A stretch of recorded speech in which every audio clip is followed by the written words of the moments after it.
Hello, in this video I'm going to show you how you can turn on or off app notifications on Android 16.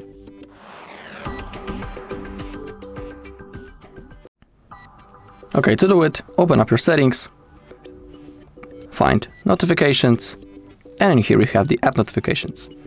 To see which apps are enabled, click right in here, click on all apps, and here we have a list of apps that have notifications turned on. To turn them off, simply when you have an app that's currently sending you the notifications, you can see it right in here. So for example, now I have turned off the notifications from the notes.